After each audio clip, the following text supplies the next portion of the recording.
years, the best Christmas pageant ever is finally here. Nothing is more important than our annual Christmas pageant. The pageant is sacred. But this year, the Hermans are absolutely the worst kids in the history of the world. It might be the first Christmas pageant in history where Joseph and the wise men get in a fight. Now that's a pageant I'd actually like to see. Based on the classic book, The Best Christmas Pageant Ever is now playing. Enjoy. Rated PG. Parental guidance suggested. Hey, pet parents. With Progressive's collision coverage, you get extra protection for your cat or dog, because there's nothing worse than seeing your pet hurt. Like when you see their face after accidentally stepping on their tail, and you say, "I'm so sorry, Mr. Pickles." But as you kiss his nose and rub his little belly welly, you know Mr. Pickles is thinking, "You betrayed me."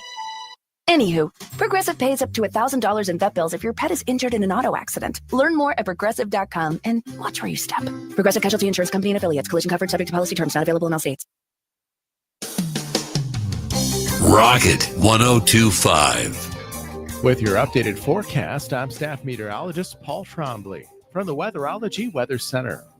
Chance for isolated rain showers today. Otherwise, cloudy skies expected. Daytime highs approaching 41. Winds out of the north, 10 to 15 miles per hour. Clear skies tonight. Lows level off around 19. Daytime highs approaching 46 tomorrow. Ample sunshine expected. Dry Friday and Saturday under mainly sunny skies with highs in the upper 30s. A peek at the extended shows 39 Sunday, 44 Monday, and 50 on Tuesday. Another look at the short range. We should top off around 41 today. Lows level off around 19 tonight. Highs reach 46 tomorrow. Get up to the minute weather updates from the Weatherology Weather Center. I'm staff meteorologist Paul Trombley on this NWKS radio station. Currently, it's 39 degrees. We all hear the radio ads about the IRS. They tell you to be afraid, to be scared, and they try to frighten you into calling. I'm not here to do that. Tax Relief Advocates is different. TRA is here to tell you that if you owe money to the IRS, whether it's $5,000, $50,000, or $500,000, we have a solution. It doesn't matter if you're sitting in your car, at work, or with your kids. No matter where you are, call now. 800-507-9624. Don't lose hope. TRA can eliminate or reduce what you owe to the IRS. Generous programs are now available that can give you a fresh start. Our passion is taxes and helping individuals fix their IRS problems. We have over 1,000 5-star reviews on Google and an A+ with the Better Business Bureau. You don't need to be afraid of the IRS any longer. End your tax nightmare today by visiting us online at TRA.com or call 800-507-9624. That's 800-507-9624. Tax Relief Advocates, real solutions for real people. At FNB Bank, we understand the backbone of our community is our local farmers and ranchers. Whether you're growing crops, raising livestock, or investing in new equipment, we're here to help you succeed. Our agricultural loans are tailored to meet the unique needs of your farm, with flexible terms from people who understand what it takes to make it in agriculture. When you partner with FNB Bank, you're working with neighbors who know the land and are invested in your success. FNB Bank, rooted in our community, growing with you. Member FDIC.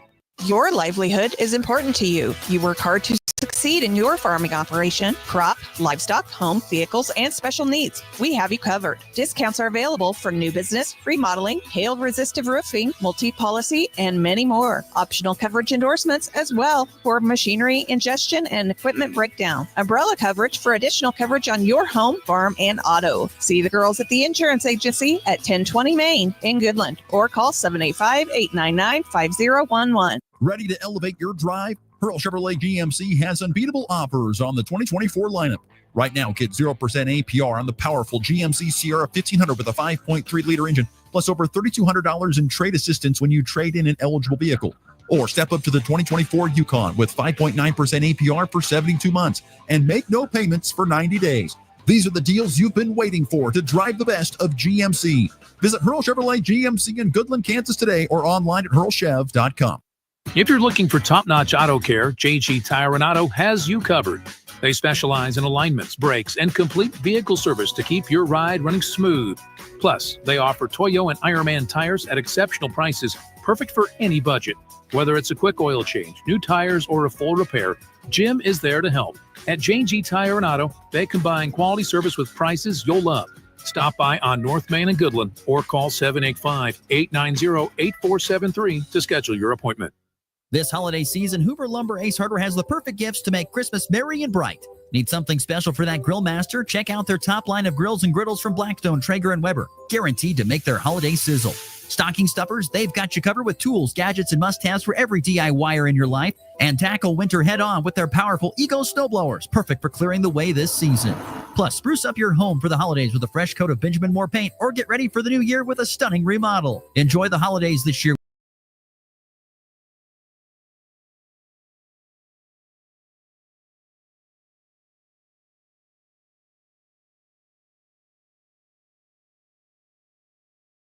On the crock pot this morning? With a never-ending to-do list, it's easy to forget something important, like setting up a life insurance plan with Shelter Insurance. Your local Shelter agent can show you how to create a safety net for your family. Shelter Life Insurance Company, Columbia, Missouri. See me, Shelter Agent Brent Wood, to review your life insurance coverage. Don't let worrying about finding the right Christmas gifts make your holiday season stressful. NWKS Radio's Christmas Marketplace has an entire gym full of vendors with the perfect gifts for all the people on your list. Stop by the Colby Event Center Friday, November 29th from 1 to 6, Saturday, November 30th from 10 to 4, or Sunday, December 1st from 1 to 4, and find a one-stop shop for all of your Christmas shopping needs. NWKS Radio's Christmas Marketplace is free to attend, and there will be concessions available. Visit nwksradio.net for more information. You ready? Ready? 1, 2, 3, 4! It's the Morning Blitz with Ross Volkmer. Being a Nebraska football fan these past few years and watching this team week in and week out, I kind of compare it to like doing drugs. You know you shouldn't do it, but you can't stop. Kids, don't do drugs. The region's only local sports talk. Not this again. Yes, this again. Broadcasting on Goodland's Rocket 102.5, simulcasting on Goodland's 730 Gold KLOE. Guy is everywhere. Discussing it all from the preps. Brumbaugh fakes the three, fires it from the corner. Yep! To the pros. They set up the screen. McLaughlin has it with Miners in front. McLaughlin's got a first down inside the 10, inside the 5. Touchdown, Denver. The Blitz is presented by Pearl Chevrolet GMC, Hoover Lumber Ace Hardware, and F&B Bank, as well as the Insurance Agency, Farmer State Bank in Oakley, the Cowboy Corner Express, and Equity Bank of Hoxie, Quinter, and Grinnell. Let's go to work. Down to 10. Steps back, killed the dribble. Talbot to Yakimovsky. Down to 7. Drives. Yakimovsky on his way to the hoop off the window. Oh! He hit the shot. Colorado on top by 1. 7 seconds remaining. Vegas. Harris crossing over. Blows by flag. Kicks it out to Griffin. Dials up the 3. This time he hits. Rylan Griffin rips the cords from the left wing. And KU in front by 1. They spread up the floor football style. James to play it in. Looking. Can't find anybody. Gets it into the big fella. Knipple for the tie. It misses. And KU wins. The Jayhawks survive the loss of Dickinson and grind it out in the end. You can rock. Chalk it up. The Jayhawks win 75-72. The blue-blooded battle goes to Kansas. And good Wednesday morning, everybody. Welcome inside the Morning Blitz, broadcasting Goodland's Rocket 102.5, NWKSradio.net, as well as the Hurl Chevrolet GMC video stream. Don't adjust your radios. It is just my voice this morning that is giving out on me, so I apologize if I sound a bit weird, but a little bit of something to do with my nose that leaks down into my throat. I get it about twice a year, it seems like. I don't even know what to describe it as, but glad you're with us here on a Wednesday, a rainy Wednesday morning, at least here in Goodland, America. I don't know what it's doing in Colby. Is it raining in Colby too? Looks like little rain. Precipitation, a cold, wet day. You can always count on that. You know, I had a little bit of time yesterday to clean one of my wife's car because it was just really getting dirty. When you have 3 kids, that just kind of happens. You're going to have lots of that stuff happen, but this is what happens when you clean a car. It automatically comes up and rains, and then the car's dirty again just less than a day later. But that's the way it rolls, it seems like, in my life anyway. But anyway, how you doing this morning, Max? Probably better than me, at least better than what I sound. I'm doing all right. It was a great night last night. Now I'm just ready to get home for Thanksgiving, and one of the best times of the year, getting to hang out with family tomorrow and just eat some of the best food you could imagine. So there are some people that think that today is like this is like one of the best days of the year. It's like Thanksgiving Eve. Like, tomorrow is Thanksgiving. Tomorrow you're going to more than likely have a great meal. And so it's kind of the anticipation. Some people really love today on Thanksgiving Eve. What's your favorite thing there at the Gershon house for Thanksgiving? Well, so we kind of do it a little differently, I feel like, because my uncle is really good at barbecue and that stuff. So we do, so he makes some brisket and stuff like that on Thanksgiving, because I do a Thanksgiving brunch with one side of the family and then a Thanksgiving dinner. So I do 2 meals on Thanksgiving. So that's phenomenal at night. My grandma makes some like sweet potato and marshmallows. Oh yeah, the What's sweet in potato there? That's marshmallows. Yeah, that's fantastic. good. So yeah, Yeah. those are some of my favorites. No, that is. You're exactly right. By the way, good morning, Grandpa Gershon. See you on there on Facebook. Thank you for tuning in. Appreciate you doing so. Anyway, yeah, I'm looking forward to Thanksgiving. Programming note, no show tomorrow, obviously, and no show Friday. Today, the final show of the week with the Thanksgiving slate coming up. We've got plenty to get to here on today's program. We will get to the college football rankings update and a big-time question after last night. Is the Big 12 in trouble when it comes to possibly making the CFP? So we'll get to that coming up here. We will look ahead to our Thanksgiving weekend slate. So anything that has to do with a regional team or a local team starting pretty much on Friday and rolling into Sunday. We'll take a look at all the games from this big Thanksgiving weekend on the regional side of things. But, of course, we're going to start off with last night, just an instant classic as KU and Duke clash in a battle of blue bloods. And there at Vegas in the Terry's Chocolate, once again, those commercials for Terry's Chocolate last night were ridiculous too. So it makes you wonder who lost a bet in order to get that as a sponsor. But nonetheless, college basketball last night, Duke and KU, like I said, an instant classic, very, very entertaining game, very, very good. Kansas pulls it out in the end, 75-72. They get a couple of big buckets and then a huge defensive stand at the buzzer, as I think Duke did just about everything right down the stretch, particularly the last 3 seconds. Had 2 timeouts, threw it down the floor, got it, called another timeout, set up an out-of-bounds play. KJ Adams did a great job defending Cole Knipple, who had a 3-ball just about bank in. I mean, it went off the backboard, swirled around, and went out.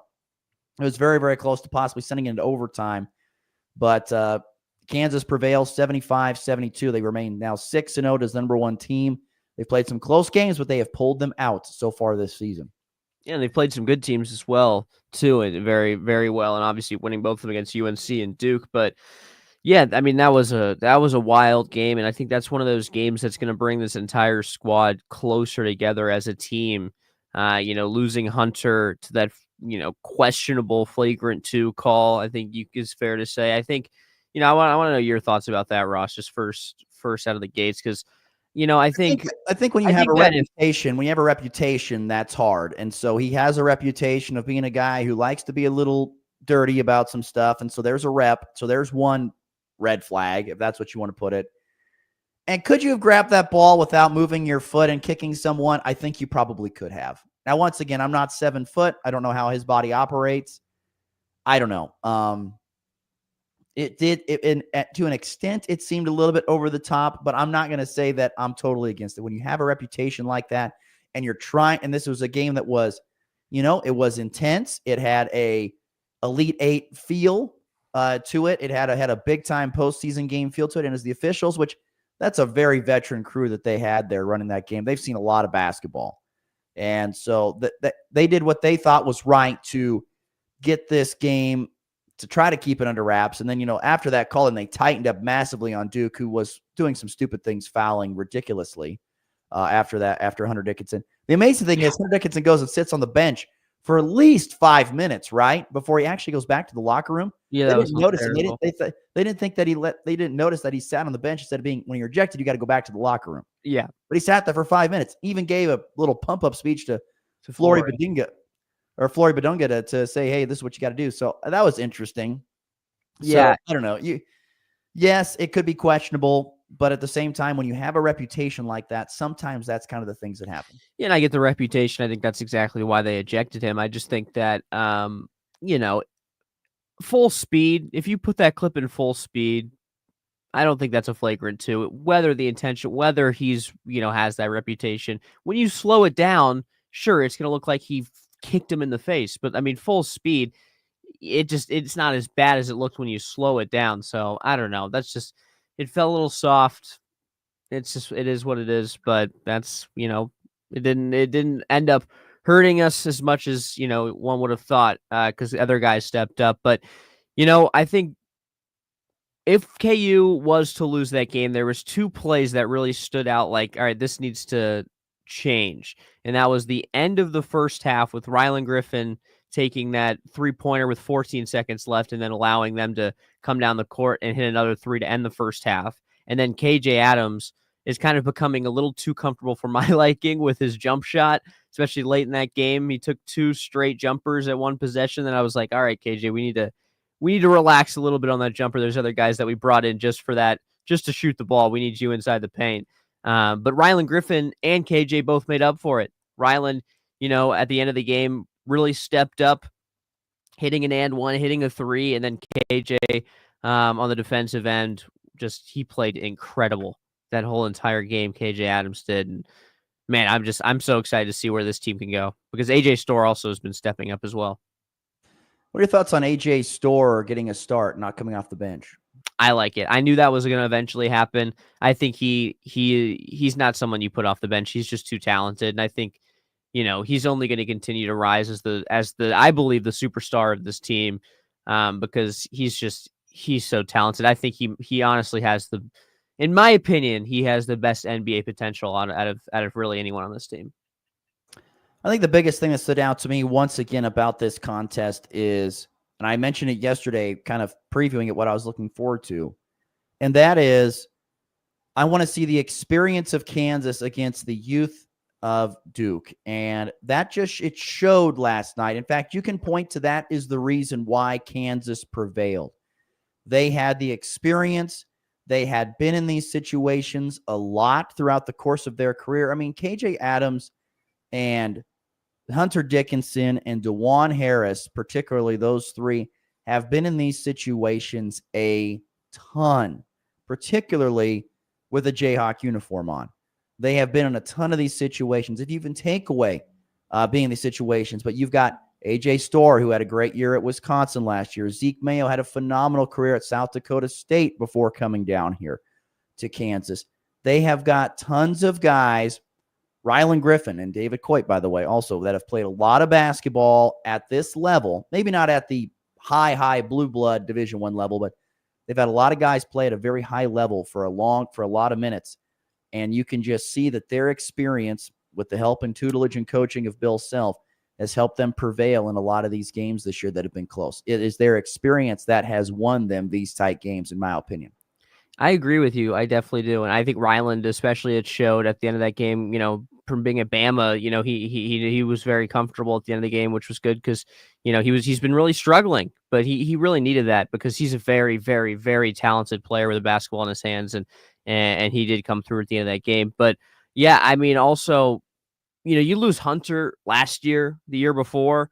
This is a 10-point loss for KU. And I think that's the difference between this year and last year's. It's just other guys stepping up, the depth that they have behind Hunter. You're not really having to rely on one single player on the court at one time. So it was a really, really promising win, even though it wasn't, it's Duke. So you're not going to dominate anytime you play a Duke team in college basketball, but just a really impressive and gutsy win from KU, and I just could not have been happier watching that team last night.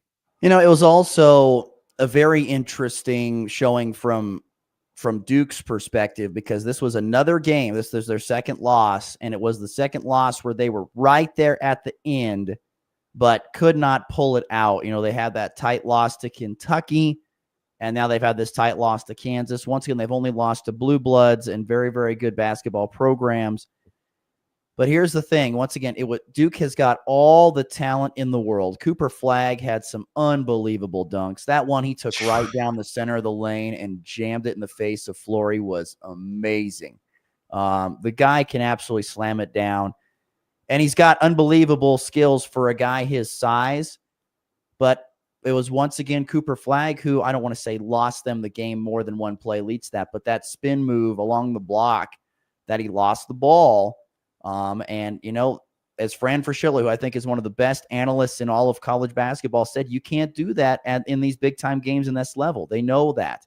And so he has to learn some more.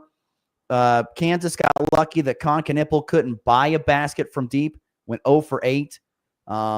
He's a heck of a basketball player. I think Tyrese Proctor, though, made up for it going 5 of 7 from deep. But this is a Duke team that is, honestly, I think they're just as talented as Kansas or Kentucky or any other big-time program. That youth, though, has really hurt them at this point in time, that inexperience. But they are gaining it every time they step out on the floor in either a win or a loss, and probably even more in a loss against the Blue Bloods of Kansas and Kentucky. Yeah, I think for Cooper Flag, these are the losses and these are the moments that are going to stick with him for the rest of his career. And he's just so damn talented that he's going to fix those mistakes. That's not going to continue to happen. He's 17 years old, which is just mind boggling to me. So, if you're Duke, it's like, well, we only probably have him for a year. So it's like, it kind of sucks. But for Cooper Flag, it's like, this is gonna only gonna make him better in the future. And he is, oh my goodness, what a talent. I wasn't too, once I sat down and watched a full game with him, even though the box score doesn't jump out at you, he's that guy. He really is. Super talented. But yeah, they've got a couple of really good players. Does Duke, especially like you say, Proctor, Knippel, and Flag, those guys are very, very good.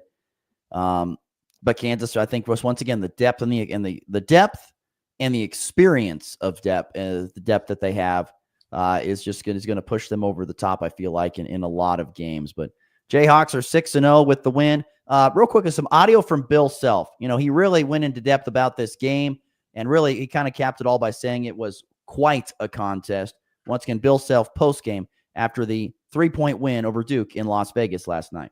Yeah, best thing about Hunter getting kicked out was Flory. Flory stepped out and was great and just rebounded the ball, his defensive presence. And, we couldn't guard, Cooper for a stretch the second half, obviously. Of course, he's terrific. And we didn't guard Proctor. He was 5 of 7 for 3. But you take that away, our ball screen defense, for the most part, except for a couple of screwed up switches, man, we were on point. We flew around. We guarded. And maybe the most impressive thing that we did, and we hadn't even talked about it, God, we rebounded the ball. I mean, they got 5 offensive rebounds for the game. So we did a lot of good things. I'm really happy with our guys. As our staff knows, we haven't been ecstatic the last week to 10 days on maybe our concentration and our toughness and effort level. But tonight we were different. And we're playing guys with a great point guard, and we are playing with an unbelievable four-man. And what KJ did defensively, Cooper scored, but he scored a lot after a switch. When he didn't get much on KJ, and then although Zeke didn't make shots, God, I thought his poise and pace was so good. We did a lot of good things, but the biggest thing we did, we found a way. I mean, just found a way. I screwed up the game. I should have called timeout with 20 seconds left. We had 2, and I thought we ended up getting a 6-footer and just missed it. But God, we did some good things, but we got to have our newcomers. They got to execute better. I think our staff would agree. I think Rylan and AJ and obviously Flory, we just got to get more aligned and execute better. But that was fun. That was just a toughness win, and what a game. Yeah, it was a game. It was a heck of a game. The thing is, you listen to Bill Self talk, and he cracks me up because he talks about how he's like, you just get the sense in his voice that he's like, boy, you know what? If these guys come along and develop like I think they will, we're going to be really good.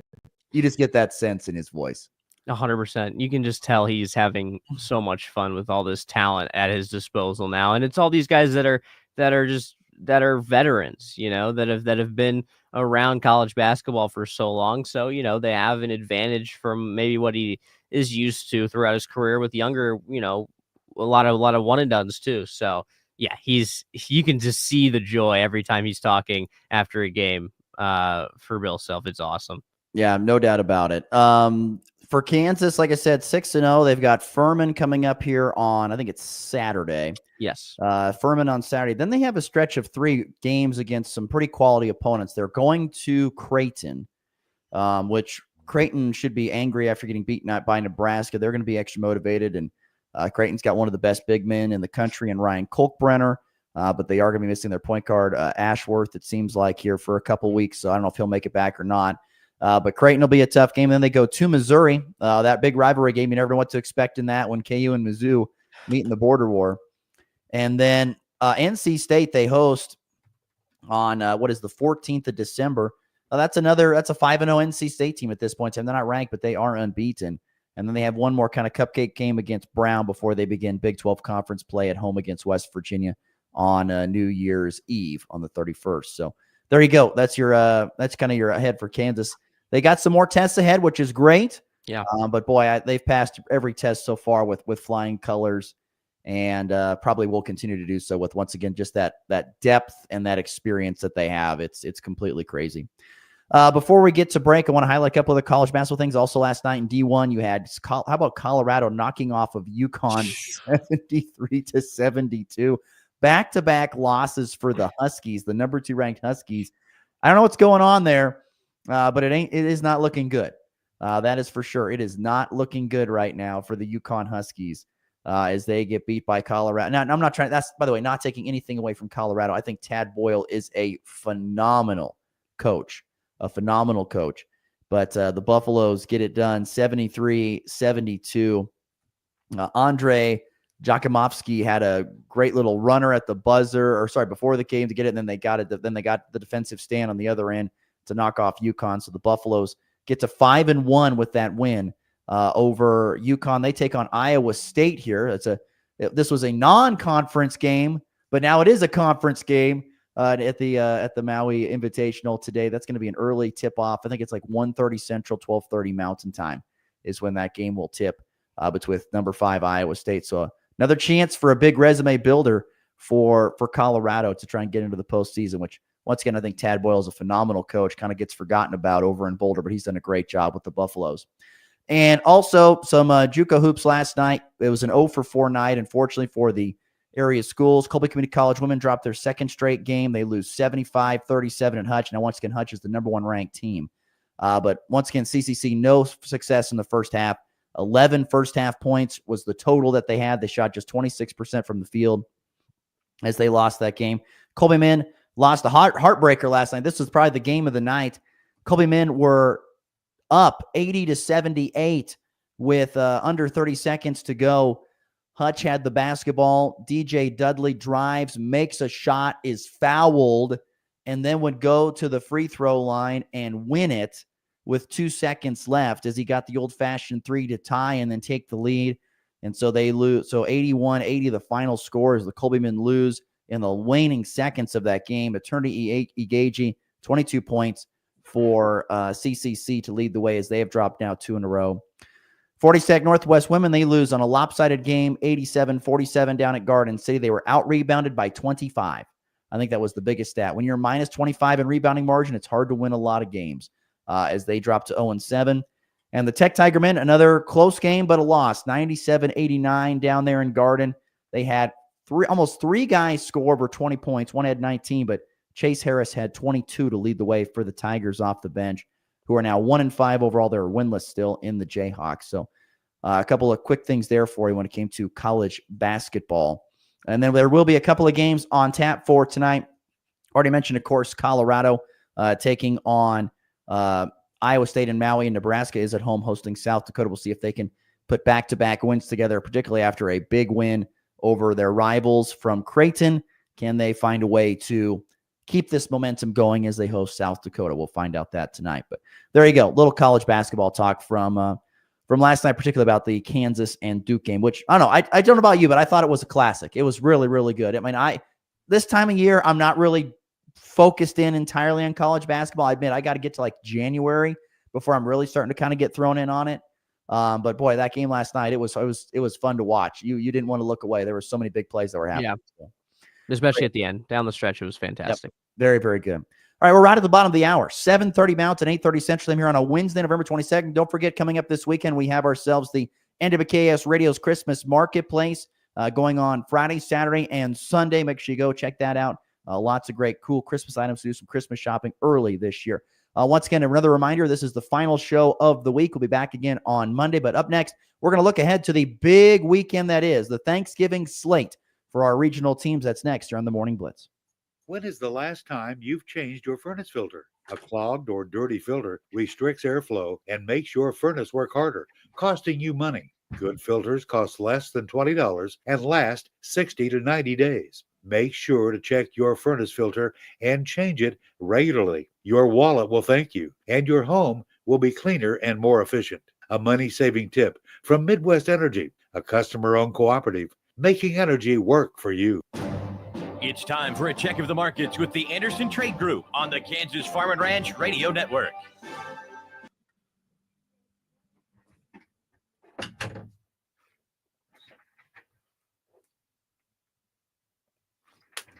At 4:30, May up 1 3/4, 437, July up 1.5 at 440 1/4, December of 2025 up a half cent at 430 3/4. January soybeans up 6 3/4 on the overnight at 990 1/4, March up 5.5 at 999 1/2, May up 5.5 at 1014, July up 5 1/4 at 1026 3/4. Chicago wheat, the December contract higher a cent on the overnight at 540 1/2, March down 2 3/4 at 555 1/4. May down 2.5 at 565 3/4, and July soft wheat down 2 1/4 at 572 3/4. Kansas City wheat, the December contract lower 1 1/4 at 549 1/4, March down 1 3/4 at 557, May down 2 at 563 3/4, July down 1.5 at 571 1/2. On the stock market this morning, the Dow up $78 at 45,029. The S&P down $1 at 6,037. The Nasdaq down 35 at 20,958. Gold higher $35 an ounce this morning at 2,656, and crude oil up 47 cents a barrel at 69.24. If you have any questions about marketing grain or would like to talk about risk management options, give our Colorado office a call, John Hankey or John Stiles at 970-744-4484. Or in our Kansas City office, myself, Tom Pluto, Jared Law, or Tyler Dosh at 913-748-3000. The Anderson Trade Group, proud market partners with Kansas Farm and Ranch Radio. Find out more at andersongrain.com. The risk of loss through trading futures and or options is substantial, and each investor and or trader must consider whether this is a suitable investment. Past performance, whether actual or indicated, is not indicative of future results. The Anderson Trade Group has no guarantee that the advice given will result in profitable trades. Not all seed companies focus on sorghum and forages, but Advanta Seeds does. We prioritize yields and quality because that's what creates value for your business. So if you're dealing with it in the field, we're in the fight with high growth for tough weeds like Texas panicum and foxtail, Afix for proven protection from sugarcane aphids, and BMR6 for increased digestibility and greater gains. Talk to your seed dealer about Advanta Seeds and our industry-leading sorghum and forage portfolio. We've been using Pivot Bio for 4 years. The first thing that drove us to Pivot Bio was the unique thought that there's something else out there outside of synthetic nitrogen that can replace it. And the data shows that we are able to replace that 40 pounds, sustain the same yield goals with 40 pounds less synthetic nitrogen. Anytime we can more efficiently use our nitrogen, that is more efficiently using our dollars. Visit TalkNitrogen.com for your free nitrogen efficiency review. That's TalkNitrogen.com.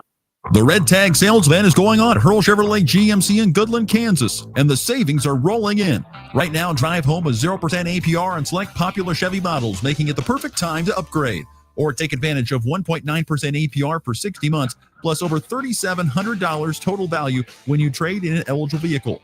Imagine the possibilities in a new Chevy from trucks to SUVs, all with these amazing savings. Stop by Hurl Chevrolet GMC in Goodland, Kansas, and find your perfect match. Or online at hurlchev.com.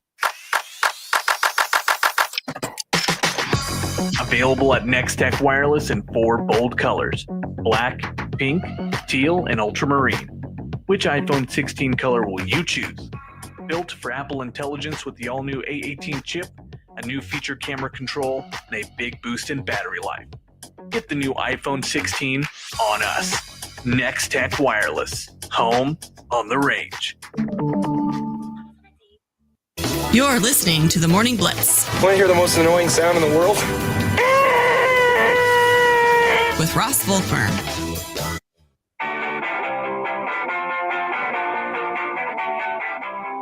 We're back here on a Wednesday morning. Glad you're joining us on the Morning Blitz. As always, thoughts and comments, questions are always welcome, whether it's through Facebook. Thank you to Grandpa Gershon for chiming in there. And, of course, the F&B Bank text line, 785-899-2222.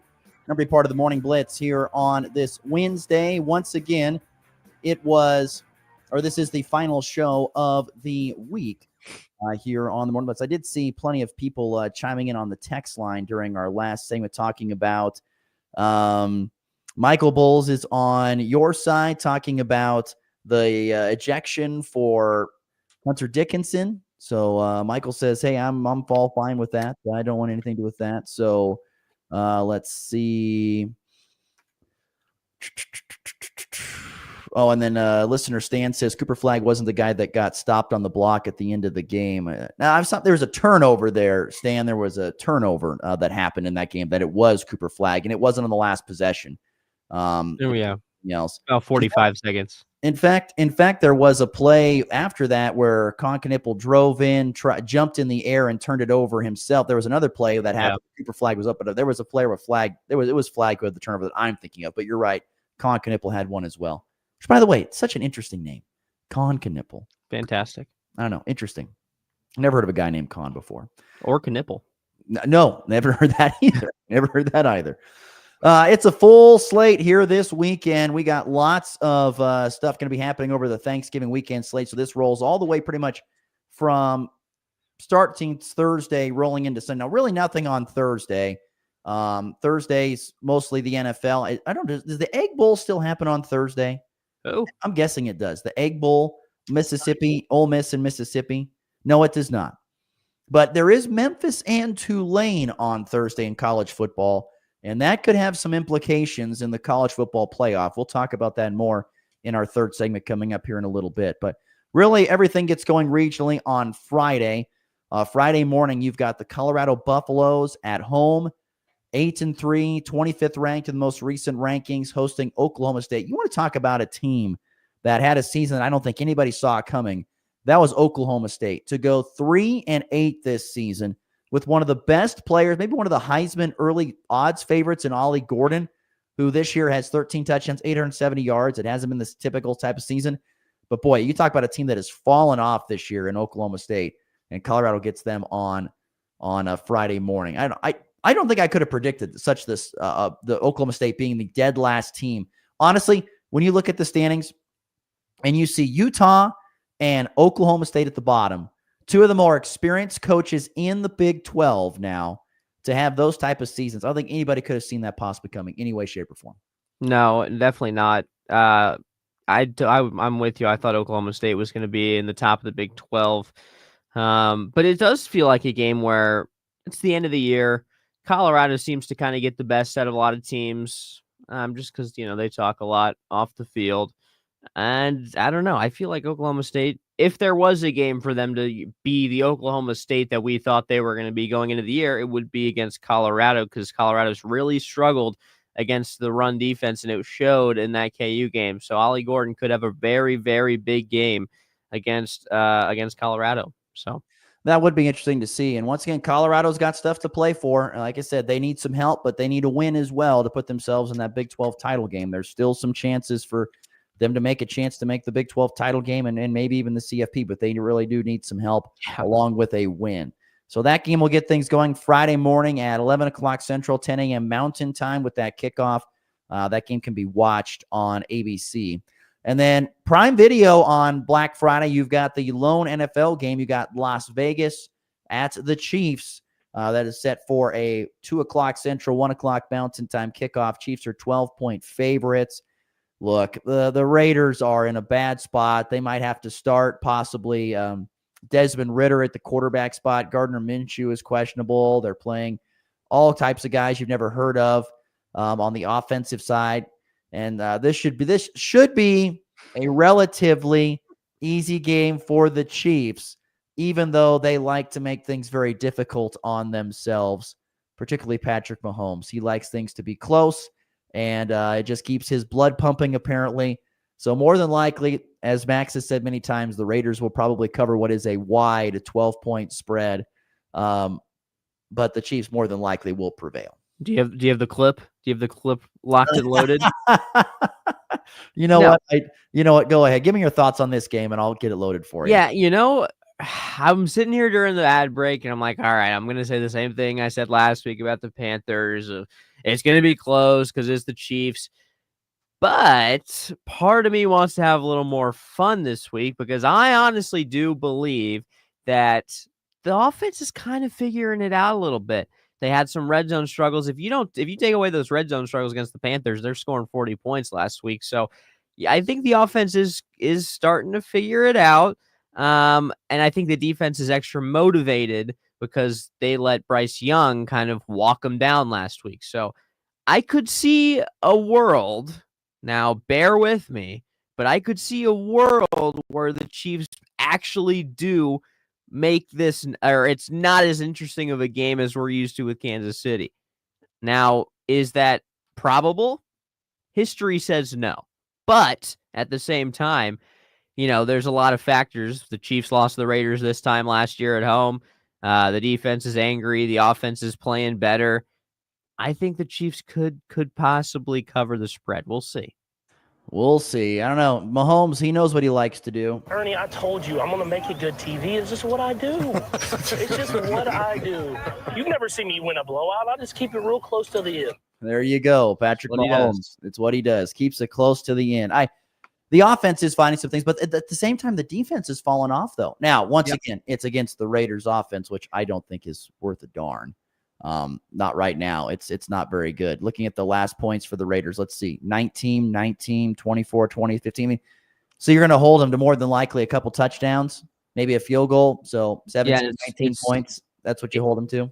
Adrian O'Connell will be their starting quarterback. He looks like he's back, and he's been practicing. Aiden O'Connell's back? All right. So it's the same guy that last year on Christmas threw 63 yards in the first quarter and then didn't throw another passing yard for the last 3, and still the Chiefs lost. So that is ridiculous. What a stat. One of the craziest stats I've ever seen. But absolutely. Yeah, I think they are motivated because of what happened last year still, because they'll get the Chiefs. If I know anything about the Chiefs, they get motivated off of anything they have to in order to be a little extra hungry going into a week. So yeah, I think it's Raider week. It's prime. It's Friday right after Thanksgiving. I don't know. Why is it at 2? That's just the time that they took.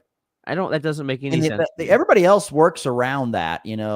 Black Friday to me has always kind of been a college football day. Only now recently over the last few years have, the NFL kind of worked its way back up. But yeah, there's the college. If you look at the college football slate, they've worked around it. Like there's not many good games going on at that time because they know a lot of people are going to watch the Chiefs.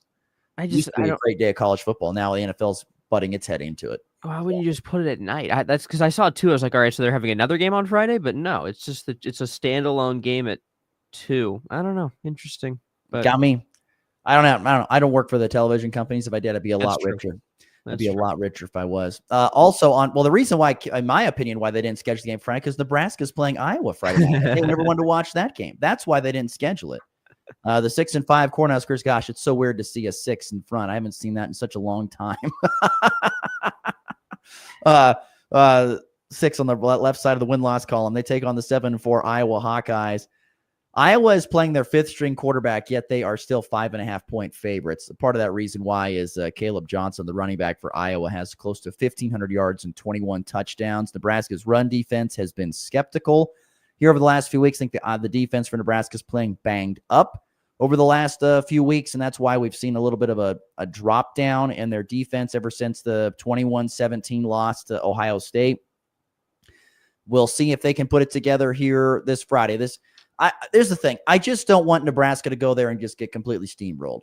I'm not going to be mad if you end up losing this game. It's Kinnick. It's at night. It will be a rowdy place. It's going to be really cold. So I'm not going to go there and say, oh, good Lord, I'll be mad if they lose. But man, I don't know. I would love to see a competitive game, which I think it probably will be. But I just don't want to see Nebraska just ran over by Caleb Johnson. So hopefully, hopefully they're like, hey, you know what? We got to win. But I like this feeling. Let's win some more. That's what I would like to see. Not, hey, we got there. Now we can relax. No, we got to go to work.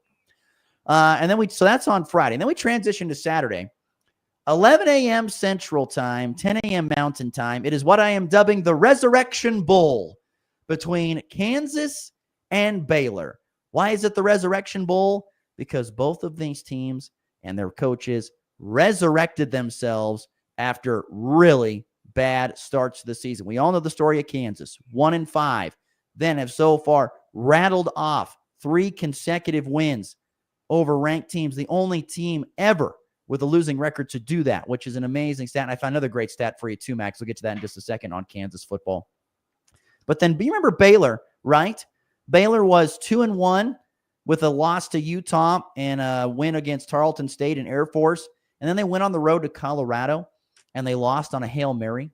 Remember that? They had it won and they lost in the Hail Mary late to Colorado. Then they went on the road to BYU and lost a close game there. Then they were at home versus BYU and lost it. Then they went to Iowa State and lost a game there, another close game. That Iowa State was not a close game. Excuse me. They lost that game. You're thinking this team is done. They are 2-4. It is over. No, the resurrection of Dave Aranda's Bears showed up as they have rattled off 5 straight wins over Texas Tech, Okie State, TCU, West Virginia, and Houston. The schedule lightened up quite a bit, and they took advantage of it. They are 7-4. They're going to a bowl. They're 5th in the standings right now. But here's the thing. Kansas needs this win to go bowling. Right now, they are a 1.5-point favorite on the road. I'm super intrigued by this game because of what these two coaches have done to get their teams in this position at this point in time of the season. I would say that I'm more nervous as a Jayhawks fan about this game than I am about the last 3. And call me insane, call me crazy, but I was so interesting.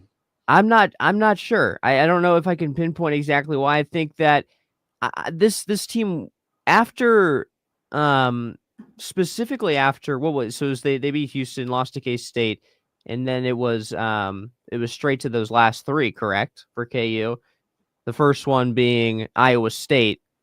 I think after the K-State game, you saw that this team can compete with all of these teams, and they were hungry to show that they could against those ranked teams. And I was confident that the talent could push them past those 3 teams, especially after seeing them beat Iowa State. Then the BYU game, I was really confident. Then the Colorado game, I was pretty confident too. But it's one of those games that brings me back to the beginning of the year against those unranked teams like West Virginia and TCU and Arizona State at the time was unranked. It's just like, there's just something about it. There's just something about it that just makes me nervous that KU is going to come all the way, all this far to, making the season into something and then losing to Baylor. Man, I don't know. I'm worried about it, but hopefully it's another consecutive win for KU. I saw this stat last night, Ross, quickly, but that if you take the last, I think it was 4 minutes of the fourth quarter. You saw this. This is the stat I'm going to. Were you going to say it? If Kansas didn't play the final 2 minutes of each game this season, they'd be 9-2. Yeah. So they would have beaten UNLV. They would have beaten West Virginia. They would have beaten Arizona State, and they would have beaten Kansas State. Their only losses would have been to Illinois and to TCU if you took out the final 2 minutes of the game. Yep. It's just brutal. It's brutal. And I think that's why I was confident. I was like, this team is there. They got to close the game out. They have to close the game out. It's that simple. I mean, this is the team that I thought we'd see all season long and competing for a Big 12 title and even a playoff spot. But once again, and that's got to be heartbreaking for, of course, Kansas fans and for even Lance Leipold, because you're like, golly, what a chance we had to be in the limelight and just didn't have it together right away. But you know what? Give them a ton of credit to have a group of guys that, are in their final seasons playing to put it all together and find a way to possibly get to a bowl game after that 1-5 start. A salute to them and to Lance Leipold. That was great. Saturday night, of course, you will have K-State at Iowa State. It's a ranked-on-ranked matchup for one of the greatest named rivalries in the area. Farmageddon. I love it. K-State at Iowa State, 24 at number 18. This game's been circled for me for a while because I think these games are always entertaining. They always come down to the end. These teams will meet again in Ireland next year to open up the college football season, which is unique. But this game has a lot of implications for both these squads at this point in time. We talked about how, and we'll get into the next thing, but the Big 12 could be in trouble in the college football playoff rankings. And there's a ton of games in the Big 12 that need to go a certain way in order for them to possibly have a team in the playoff. Otherwise, if things don't go the way, which I think there's a lot of steps that have to happen for that not to happen, there's a path where they don't have a team in the playoff. And boy, that'll drive people nuts.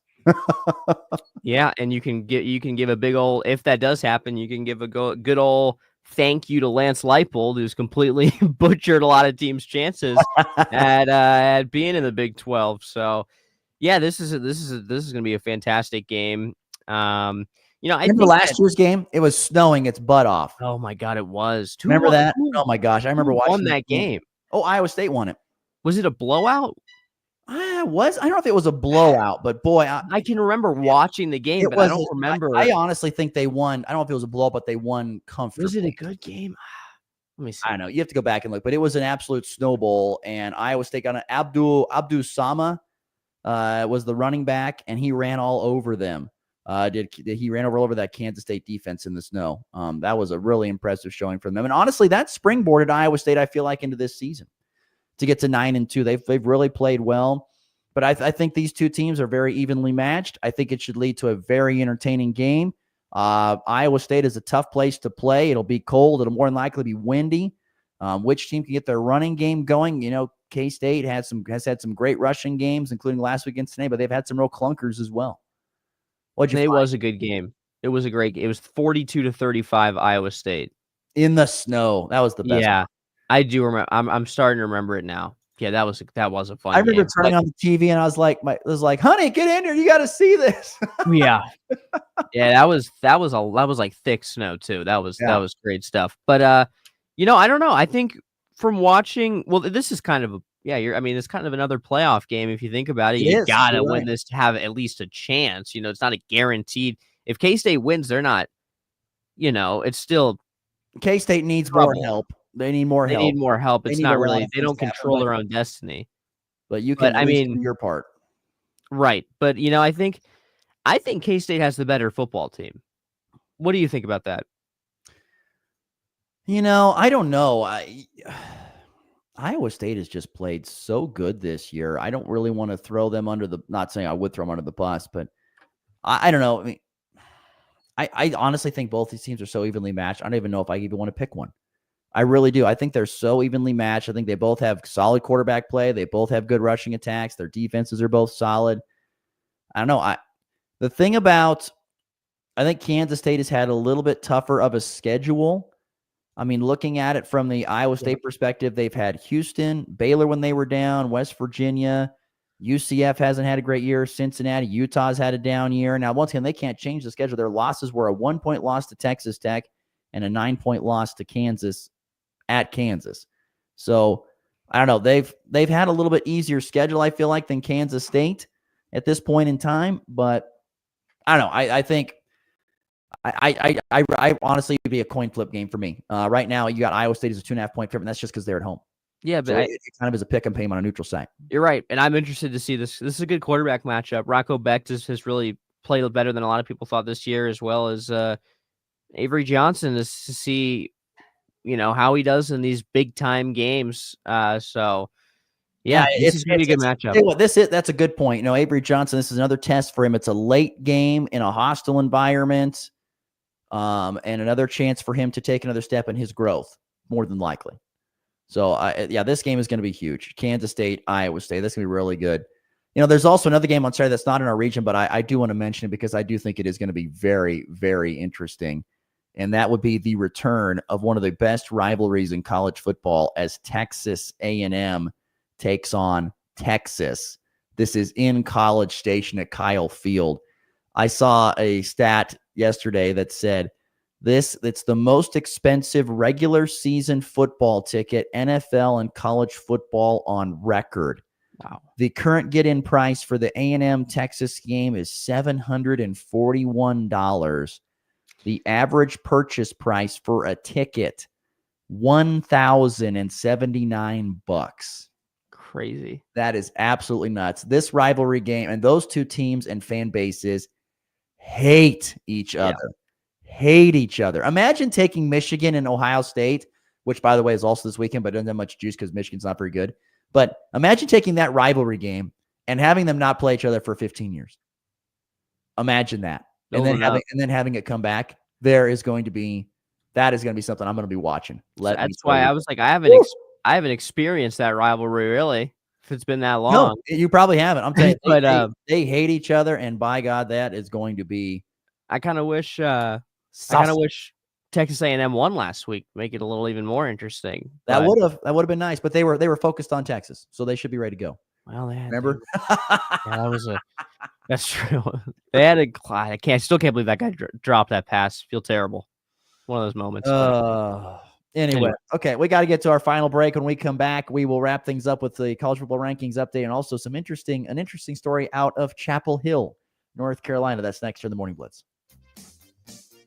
Rip for now, and it needs replaced. Who you gonna call? Roof Masters! Roof Masters Roofing at Colby has been your premier roofing contractor for over 40 years, offering free estimates on all types of roofs, as well as seamless rain gutters and vinyl siding. So give us a call today. What's that number, Jake? 462-6642. I think you better call Roof Masters!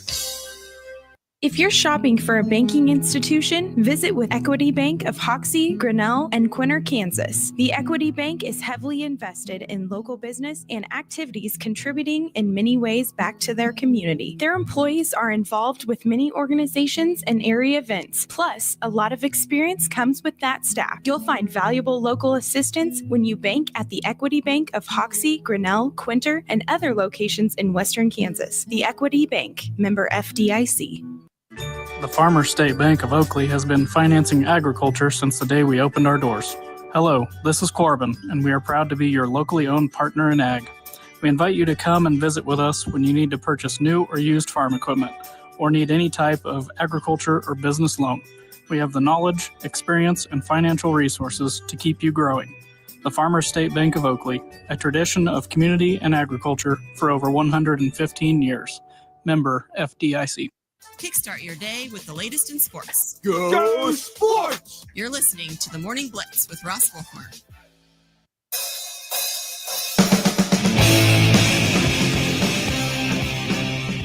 Just a couple minutes left to go here in the show here on a Wednesday morning. Once again, the final show of the week. No show tomorrow. No show, of course, on Friday as well. So final show of the week here. Glad you're tuning in. Thank you for all the text messages on the F&B Bank text line. Everyone chiming in. Listener Jared says Iowa State is better and should win, but it could go either way. At least that's his 2 cents on that game right there. But I'll tell you what, I want to end up the show real quickly here talking about the Big 12. So the college football playoff rankings came out again. We've got just two more. I think two more of these, I think, is what we have left. Oregon, Ohio State, Texas, Penn State, the top 4 spots. And then after that, if the playoffs started today, you've got Oregon, Texas, Miami, and Boise State would earn the byes. First round maps would be Arizona State. Who would have thought that at Ohio State? That's crazy. Indiana at Penn State. Another one. Who would you thought? SMU at Notre Dame. Who would have thought that? Tennessee at Georgia. Okay, I'll buy that a little bit. But the point is, Arizona State is your Big 12 representative. The Big 12 desperately, and I do mean desperately, needs Arizona State to win this game this weekend. They have to have it. There is a chance if Arizona State falls or BYU fall. Arizona State, by the way, is taking on Arizona, which is a rivalry game, and who knows whatever happens in those games. But there is a chance that the Big 12 might miss out on the playoff entirely because Tulane is a team that is ranked ahead of some of the Big 12 teams, and if they win against Memphis on Thursday, that could keep them above. I'm telling you, it's amazing how the rankings have some impact, but it really doesn't because you have to include the other teams that, of course, the other teams are ranked. It's amazing how the rankings look when the bracket is laid out. But I'm telling you, the Big 12 it's getting dicey. I was reading some stuff saying if certain things don't go their way, they could miss the playoff. And my goodness, that would drive people up a wall. How fun would that be, though? Oh, that would be so fun. I don't see a world where a Big 12 team wins a playoff game regardless. I don't think Arizona State has a chance against Ohio State. I don't think any of them are going to beat Ohio State. But you want that representation. Yeah, but at the same time, Ross, it's like Lance Leipold's the reason it's not going to happen. The KU Jayhawks are the reason you're not going to see a Big 12 team in the playoffs. So for that reason, it would be kind of funny. But at the same time, if Arizona State does make it, I'll root for them against Ohio State. I'll root for my Big 12 team against, Big 10 team any day. But, I don't know. It just fascinates me so much because, and I think the Big 12 is in a spot where we just don't know if they're going to be able to pull this out. It's because, everyone said, well, watch the regular season. It's going to be such a great regular season. There's not really a great team. We're going to have a lot of good games. And they're right. There are a ton of great games, and it has been super entertaining watching the Big 12. But the problem has been when you don't really have one great team, there's a chance that you eat each other up and then no one makes the playoff. I mean, that will drive people nuts. That will drive particularly Big 12 fans and stuff. And Brett Yormark, the commissioner, that will drive them nuts that they did if they don't get in. Now, I'm guessing they will get somebody in, but it's just crazy. And that's the best part about this playoff is that we don't know what, like, you, even though you're how many years younger than me, are experiencing this for the very first time. We're all going to get to see it, how it actually all lays out for the first time ever and see what it actually looks like. I'm intrigued. Yeah. I highly, highly am intrigued when it comes to what the CFP looks like. So let's get to the walk-off. A 3-run walk-off home run. A game-winning walk-off with a walk-off. His second walk-off hit of the season. In walk-off fashion. That baby's go. I found this story funny last night. North Carolina announced that Mack Brown, their football coach, will not return next season. This comes one day after he declared that he would return for the Tar Heels. Athletic director Bubba Cunningham for UNC made his decision on Tuesday, saying that he will coach in the regular season finale against NC State, but they have not made a decision about the bowl game. Can you imagine that? They're probably like, can you imagine Bubba's probably like, hey, Mac, just wanted to let you know, or Mac, let us know what you're deciding to do for next season. Mac's like, all right, I will. Mac says, I'm coming back. And then Bubba's like, dang it, that's not what I wanted to do. Shoot. Sorry, we can't have you. Can't come back. Can you imagine that? What a ridiculous deal. Yeah, that is insane. Like, he was like, I'm coming back next year. And the AD's like, no, you're not. No, you're not. That's not up to you, unfortunately, Mr. Mack. You will not be here next year. Yeah, that's a tough place to be in because he probably brought that program to heights it never had been before. Mack Brown's in 16 seasons that he'd been there over North Carolina, over a tenure of 2 stops. So anyway, is that the end of Mack Brown in college football? Probably so, but interesting story. Yeah, I'm coming back. No, you're not. No, sirree. All right, well, that'll do it. Once again, no show the rest of the week. Make sure you come over to Colby, check out the Christmas marketplace. Will be happening on Friday, Saturday, and Sunday. Going to be a lot of great vendors there to get some of your early Christmas shopping done. And hope you enjoy lots of turkey, stuffing, whatever your favorite food is, and travel safe to wherever you may be going to, especially with the weather being a little wet and who even knows, snowy possibly in some spots. So, Max, have a great Thanksgiving, buddy. Thank you. You too, All right, Ross. we'll see everybody on Monday. This is where classic rock legends